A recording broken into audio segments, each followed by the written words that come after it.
Valmet's orders received increased to 1.3 billion euros in the second quarter. Orders received increased in automation and services segments and decreased in the process technologies segment. Our order backlog increased to 4.78 billion euros, which is 688 million higher than at the end of 2021. The second quarter was the first one with flow control, meaning the former Neles included in Valmet. We were delighted to see flow control having a strong start as part of Valmet. Flow control's order intake increased by 31% when comparing to Neles's reported figures a year ago. Valmet's net sales increased in all business lines. This is a good achievement as lockdowns in China, the war in Ukraine and the fire at one of our sites in Finland impacted operations during the quarter. Also, the comparable EBITDA increased, but the comparable EBITDA margin decreased. Comparable EBITDA increased in automation services and decreased in process technologies. The margins in process technologies were negatively impacted by cost inflation during the quarter. Our goal is to offset the cost inflation at least partly through increased productivity, procurement savings and price increases. The integration of flow control into Valmet is proceeding according to plan.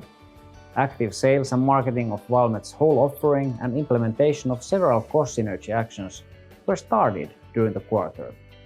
Our customers appreciate Valmet's unique offering, which is a combination of process technologies, automation and services. We believe that this is one of the key competitive advantages of Valmet.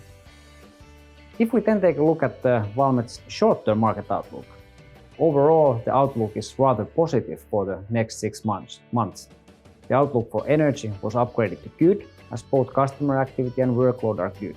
The outlook is good also for services, flow control, automation systems as well as board and paper. Pulp was downgraded to good/satisfactory as the workload and customer activity vary between business units. The outlook for tissue continues to be satisfactory. Valmet's guidance for 2022 is that including the merger with Neles, both net sales and comparable EBITDA will increase from 2021. Before concluding, let's take a look at how the very sad war in Ukraine impacts Valmet. Firstly, the direct impacts are limited. We have around 80 employees in Russia and no production there. Roughly 2% of Valmet's sales came from Russia last year. However, the war poses other kinds of risks for Valmet. The most visible at the moment is the cost inflation caused by the war. The prices that Valmet has to pay for its suppliers are increasing. By the end of the second quarter, we have made 80 million euros worth of reversals to our order book from Russia.